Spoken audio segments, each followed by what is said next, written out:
Oui, bonjour. Je suis Shushan Bacon. Bienvenue aux Nouvelles nationales d'APTN. Je remplace Sylvie Ambroise pour cette semaine. La Première Nation de Long Point a lancé un cri du cœur pour réclamer le retour d'un service de police dans sa communauté, afin d'éviter un drame irréparable et regrettable. Voici un reportage que j'ai préparé pour vous. Voici Winaway, une communauté Anishinaabe dans la Première Nation de Long Point, alors que ses rues sont vivantes et paisibles. Mais cette ambiance n'est pas toujours présente, comme l'explique le chef Steve Mathias. À la fin juin, un drame s'est déroulé dans sa communauté. Où il y avait une personne qui était armée dans la communauté et qui a tiré avec son arme à feu. Et c'est des gens de la communauté là, qui a fallu qu'il lui enlève l'arme à feu. Là. Selon le chef Mathias, la Sûreté du Québec a pris plusieurs heures avant d'arriver sur les lieux. Il ajoute que 5 minutes en situation de crise peut être une éternité. Mais la Sûreté du Québec affirme avoir pris 1 heure pour se rendre sur place. Les voisins ils ont voulu qu'ils circulent la rue. Ils ont empêché des gens de circuler sur la rue, puis il y en a d'autres qui ont rentré en contact avec l'individu pour le désarmer, là, pour prendre l'arme à feu. C'est ça que ça l'a pris là, comme intervention. Là. Ben, c'est des gens là, qui ne sont pas formés pour ça. Là. C'est des gens qu'ils ont mis leur propre vie en danger là, en agissant de la sorte. Mathias s'inquiète pour ses membres, surtout après 13 ans de négociations pour un retour de son corps de police à Winaway. Mathias trouve frustrant de ne pas recevoir de réponse de la part du gouvernement du Québec. Nous autres, on a beau à leur amener des solutions même. Nos lettres demeurent sans réponse. Et on ne nous dit pas que c'est pas correct ou c'est pas bon ou qu'il y a quelque chose de mieux. Tu sais, c'est qu'on n'a aucun signe, nous autres. APTN a obtenu une réponse de la part du cabinet de la ministre de la Sécurité publique du Québec. Au cabinet de la ministre Guilbeault, on nous a confirmé qu'un plan pour implanter une desserte autochtone a été autorisé hier. Le ministère a informé Steve Mathias qui serait rencontré d'ici le 30 juillet pour discuter de l'organisation de cette desserte-là, policière autochtone. Et on est en attente d'un retour de sa part. Alors qu'une solution peut être en cours, pendant ce temps, la communauté est laissée à elle-même jusqu'à la prochaine crise. S'il n'y a aucune volonté politique, là, parce que ça se traduit à ça, hein, c'est qu'il n'y a aucune volonté politique réelle qui se manifeste. Et si c'est vraiment le cas, mais c'est carrément de la mauvaise foi. Shushan Bacon, Nouvelle nationale d'APTN, Wendake. Des représentants de la Maison Longue du territoire Mohawk de Kahnawake ont établi un camp dans une municipalité sur un terrain où doit être construit un complexe d'habitation. Ils affirment qu'ils ont l'intention de maintenir leur position jusqu'à ce que le projet soit officiellement déplacé de leur terre ancestrale. Un reportage de Lindsay Richardson. Après plus d'1 an d'occupation, des membres des Six Nations près de Caledonia en Ontario ont forcé l'annulation de la construction d'un complexe résidentiel en terre contestée. Des mois plus tard, plus à l'est, la communauté Mohawk de Kahnawake prend aussi les grands moyens. Mais contrairement à Caledonia, ce camp établi sur Old Chateauguay Road bénéficie de l'appui des dirigeants traditionnels et les élus du conseil de bande. We decided that we had to come here and to physically take back the land. Derrière le camp se trouve une parcelle de terrain de 23 km² où doit être aménagé un complexe résidentiel. Il est prévu que des centaines de maisons soient construites à cet endroit. Bien que le terrain se trouve techniquement aux limites de la ville de Châteauguay, les Mohawks de Kahnawake affirment que ce territoire fait partie d'un vieux litige soulevé par une revendication territoriale et appartient à la communauté. People on the outside need to realize that we don't want to fight, you know? We don't want to always have to make these stands because it gets tiresome. There's a lot to this, you know? We have jobs, we have, you know, lives too. But we choose to make these stands because we need to make that presence known. that this is who we are and these are our lands and we aren't going anywhere. Le développement résidentiel est l'une des solutions mises en place pour stimuler l'économie après la pandémie. Cela se produit partout et plus rapidement qu'à l'habitude. Une fois que les représentants de la Maison Longue ont annoncé leur occupation et leur intention de ne jamais plier ou abandonner les terres de Kahnawake, le Conseil Mohawk abonde dans le même sens. Nous ne céderons pas un pouce de plus. For us, it makes logical sense that the governments would either try to buy this land somehow and revert it back to the Mohawks of Kahnawake. Voici la réponse fournie par les représentants de la ville de Châteauguay. Selon eux, les revendications s'inscrivent dans un contexte qui dépasse le développement de ce terrain en particulier. Le maire de Châteauguay affirme qu'il demandera au gouvernement de Québec et d'Ottawa d'intervenir. Le Conseil Mohawk a déclaré l'avoir déjà fait. It's like, enough now. Take our concern, our grievance serious, and if not, this is what happens. People end up taking action because the meetings and letters can only take you so far. Les occupants du camp indiquent qu'ils sont prêts à rester sur place pour une durée indéterminée. We're not those meek people anymore. You can't push us around. You can't keep pushing us back. Le ministère des Affaires autochtones du Québec dit qu'il est au courant de cette revendication et qu'il travaillera avec le Conseil Mohawk et les défenseurs des terres pour trouver une solution rapide. Lindsay Richardson, nouvelle nationale d'APTN sur le territoire Mohawk de Kahnawake. Le gouvernement de la Nation Crie aura un nouveau grand chef. Selon la James Bay Cree Communication Society, Abel Bossum s'est retiré de la course après avoir obtenu 29,5 % des voix. En tant que grand chef, Bossum a représenté les intérêts de 9 communautés Crie au Québec au cours des 4 dernières années. Auparavant, il avait également travaillé pendant près de 2 décennies comme négociateur pour le gouvernement de la Nation Crie. Comme aucun candidat n'a obtenu plus de 50 % des voix, aucun gagnant n'a été déclaré. Un second tour au cours duquel seront opposés les 2 candidats restants aura donc lieu le 29 juillet. Au retour, nous vous présentons Gossana-Hawi Skydeer, la toute première femme élue grande chef de Kahnawake. Restez là.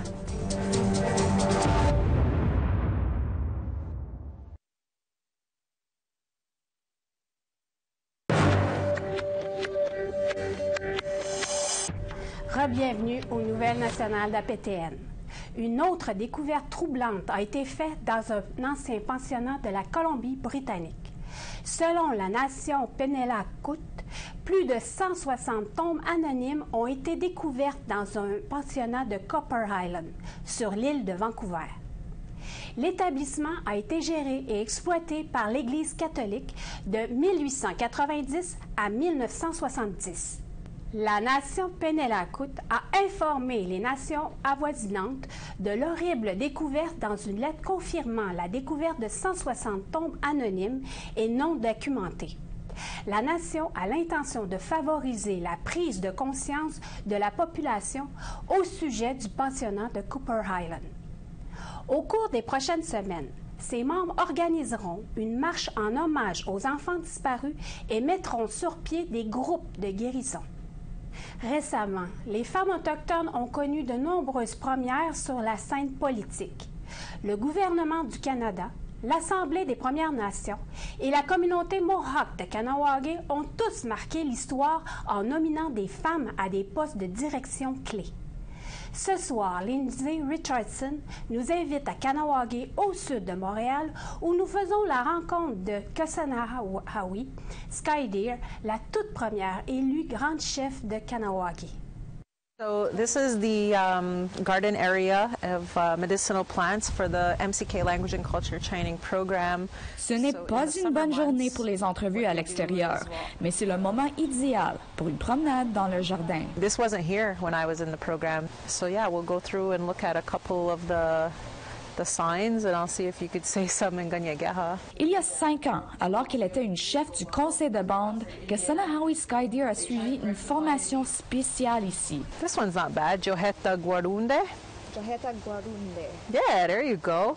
Aujourd'hui, elle nous parle de ce qu'elle a appris. In the back there is Gatse Gahi Ogride. It's a pear tree. Gatse Gahi Ogride. Gatse is like a glass. Okay. And fruit, so it's shaped like a glass, think of hourglass. Okay. So it's descriptive in saying it's a fruit that looks like a glass and a tree. So the pear tree that looks like glass. Mais ce jardin n'est pas le seul endroit où la grande chef de Kahnawake, nouvellement élue, observe une certaine évolution. Because I've seen some really nice and powerful memes saying, you know, they buried us, but little did they know they were planting seeds. The seeds of change and the things that are going to be coming. Nous avons connu 2 semaines historiques très médiatisées pour les femmes autochtones en politique. Cela a commencé lorsque Gsanahawi Skydeer a remporté le vote populaire de Kahnawake. Elle est devenue la première femme et membre de la communauté LGBTQIA+ à occuper le poste de grande chef. Sans perdre un instant, le Canada a ensuite nommé la toute première gouverneure générale autochtone de son histoire. Quelques jours plus tard, l'Assemblée des Premières Nations a élu sa toute première femme comme chef national. À la suite de ces événements, Gsanahawi Skydeer entrevoit un changement. And I think that's what we've been waiting for, is that sense of empowerment that's been missing because we've been so low and oppressed and feeling like helpless, right? Like, what do we do? Kahnawake est soumise à des bouleversements depuis plus d'1 an. Bien avant de subir les conséquences de la pandémie, la communauté a dû faire face à la perte soudaine de son grand chef de longue date, Joe Norton. It was definitely hard on the council and hard on the community. And, you know, Joe did a lot in his extensive political career for this community. I mean, he'll forever be known for, you know, being on the front lines in the Oka crisis, 1990, here on the island, and the way he managed that whole situation. And Le Conseil des Mohawks a fonctionné comme un consortium au cours de la période qui a suivi le décès de Norton. Skydeer a maintenant un grand défi à relever et elle se sent à la hauteur. I'm very honored that this is the juncture where I'm at right now, and that I'm still young and I have all this energy and all this experience and knowledge that I want to not only share with my community but with the surrounding, you know, municipalities and the country. Et soyons honnêtes, les journalistes peuvent aussi en apprendre. So, Odziza Su'a. Su'a. Anytime you see a su'a on anything, it just means plural, like a bunch of them. I guess what we're doing now is, because of all these colonial influences, is we're in like I call it a rebuilding phase, because there's a whole generation of people now who don't have their language, who don't have their culture, looking to, you know, try to lift the minds and spirits of our people through different approaches and ceremonies and different activities that we can do. To feel the need to pull together and make our future better, you know, based on everything we know now. Lindsay Richardson, Nouvelle nationale d'APTN, sur le territoire Mohawk de Kahnawake. Le Festival international de présence autochtone est de retour pour sa 31e édition du 3 au 11 août à Montréal. Comme tous les festivals l'année dernière, Présence autochtone a annulé son événement. Cette année, la pandémie oblige l'organisation à s'adapter aux mesures sanitaires. Voici ce que j'ai préparé pour vous. À chaque année, plusieurs festivaliers participent en grand nombre aux différentes activités cinématographiques et musicaux. Films des Premières Nations d'ici et du monde seront présentés en salle. Des artistes autochtones performeront tout au long des 9 jours, dont le rappeur Anishinaabe Samian. Le Festival Présence autochtone, vous m'avez donné ma toute première opportunité à Montréal il y a 15 ans. Il y a 15 ans de ça déjà, et puis avec le Colocas, et c'est évidemment un grand privilège de pouvoir être encore là à la 31e édition avec un nouvel album, l'album Negamo, qui va être lancé dans le cadre du festival le vendredi 6 août. Selon le directeur du festival, André Dudomaine, c'est avec fébrilité que le festival présente sa programmation. Mais le festival a dû s'adapter aux défis amenés par la pandémie. La règle est d'éviter des attroupements. Il va falloir soumettre un code sanitaire qui soit approuvé par la santé publique. Et puis là, il va falloir après ça que les gens s'inscrivent. Même les grands espaces extérieurs deviennent comme des salles de concert où il faut prendre un billet. Bon, le billet va être gratuit, mais quand même. Et c'est à partir du 21 juillet, sur le site Internet présenceautochtone.ca, que les festivaliers vont pouvoir soit réserver leur place pour les activités gratuites ou acheter leur billet de la programmation en salle. Pour cette édition, les festivaliers devront planifier leur sortie en avance pour profiter des activités de la 31e édition de Présence autochtone. Shushan Bacon, Nouvelle nationale d'APTN, Montréal. Après avoir reporté il y a 1 an en raison de la pandémie, les Jeux autochtones de l'Amérique du Nord ont maintenant une nouvelle date de début. La 10e édition des Jeux autochtones aura lieu en juillet 2023 à Halifax et dans la Première Nation de Millbrook, en Nouvelle-Écosse. L'événement fera aussi l'objet d'un financement plus important. Plus de 7 millions de dollars ont déjà été investis dans les Jeux.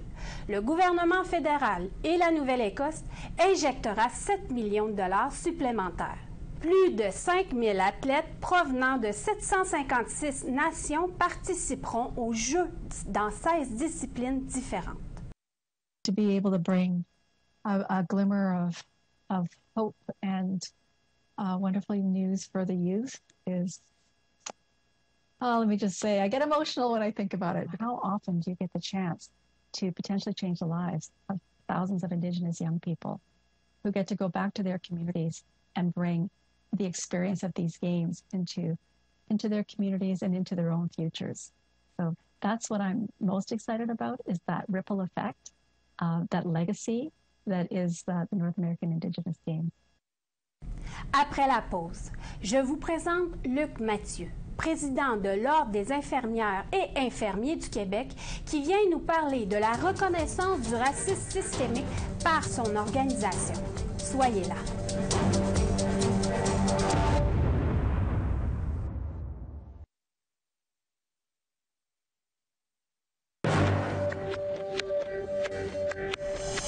Re-bienvenue aux Nouvelles nationales d'APTN. Cette semaine, nous accueillons le président de l'Ordre des infirmières et infirmiers du Québec, Luc Mathieu, alors que l'Ordre vient de faire la reconnaissance du racisme systémique envers les Premières Nations et les Inuits dans le réseau de la santé et des services sociaux de la province. Oui, bonjour, Monsieur Mathieu. Oui, bonjour, Mme Bacon. Bienvenue aux Nouvelles nationales d'APTN. Ça fait plaisir d'être là. Première question, pourquoi l'Ordre des infirmières et infirmiers du Québec a pris cette décision de reconnaître le racisme systémique envers les Premières Nations et les Inuits au sein du réseau de la santé et des services sociaux? Bien, ça découle des événements malheureux qui ont eu lieu à l'hôpital de Joliette, là, qui a amené au décès de Mme Joyce Echaquan en 2020. Et tout de suite après les événements, on a annoncé qu'on mettait en place 3 actions. D'abord, on voulait demander à notre comité de formation de regarder dans les programmes de formation initiale, là, soit au collège ou à l'université, ce qui s'enseigne comme approche là, auprès des communautés, notamment autochtones. Et si c'est pas suffisant, bien, de nous faire des recommandations. Alors ça, c'était la première chose. La deuxième chose, c'était qu'on réfléchit actuellement à l'Ordre sur les activités de formation continue qu'on pourrait offrir à nos membres sur ce sujet-là. Et la troisième action, la plus structurante, je crois, c'est qu'on a créé un comité d'experts composé de 8 personnes, il y a 6 représentants des communautés autochtones qui siègent sur ce comité-là. Et ce qu'on leur a demandé de faire, c'est de nous soumettre un énoncé de position qui sera soumis au conseil d'administration de l'Ordre pour adoption à l'automne prochain. Et énoncé de position qui vise 2 grands objectifs. Le premier, c'est de sensibiliser, interpeller nos membres pour qu'on reconnaisse, là, que chaque infirmier reconnaisse qu'il y a du racisme systémique dans le réseau de la santé. Et d'un deuxième temps, c'est de nous faire des recommandations pour faire en sorte que les enjeux, les pratiques qui amènent le racisme systémique puissent cesser, pour que les infirmières et les infirmiers, dans leur pratique auprès des communautés autochtones, puissent la moduler en fonction des croyances, de la culture autochtone. On sait qu'il y a, par exemple, là, dans plusieurs communautés autochtones, il y a des guérisseurs, il y a une médecine autochtone, alors qu'on puisse considérer ces choses-là. Ces choses-là, ça va au-delà du racisme systémique, mais on veut s'inscrire dans cette perspective-là. Puis en sachant que l'Ordre s'était engagé fermement en octobre 2020 pour la tragédie de Joyce Echaquan, qu'elle ne se reproduise plus, comment cette décision elle a été prise et quelles ont été les démarches?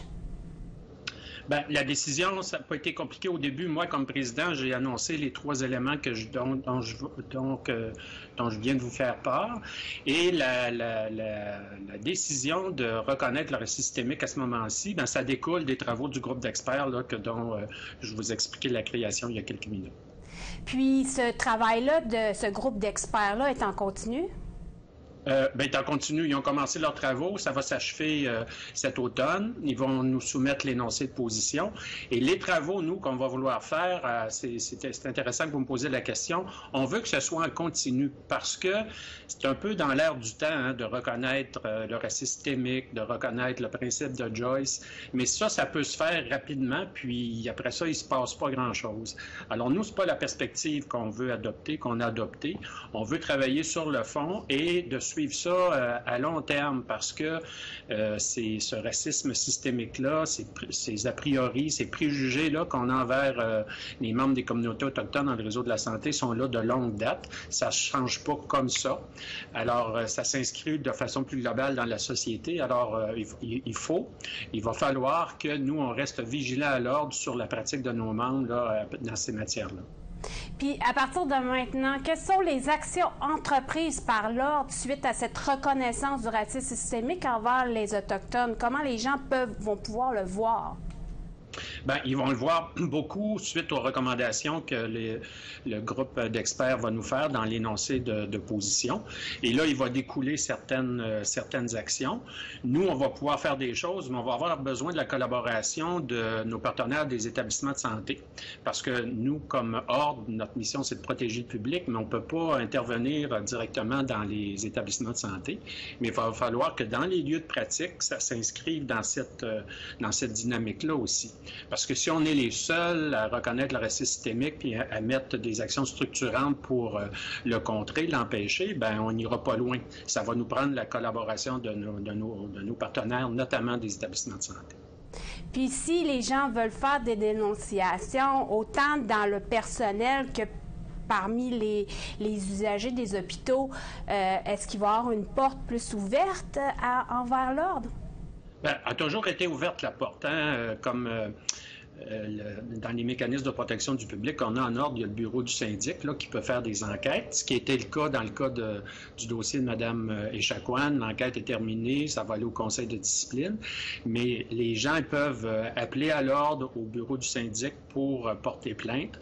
Et là, en fonction de la nature de la plainte, ben, le bureau du syndic décide s'il doit y avoir enquête. Et s'il y a enquête, ben, selon les résultats de l'enquête, il y a des mesures qui sont prises ou pas, selon le cas. Merci beaucoup, M. Luc Mathieu. Merci, ça m'a fait plaisir. Yamé. Au revoir. C'est ce qui conclut le bulletin de nouvelles national d'APTN. Je suis Chouchane Bacon. Merci d'avoir été des nôtres. Prenez soin de vous. Et pour ceux qui sont en vacances, bonnes vacances. Yamé.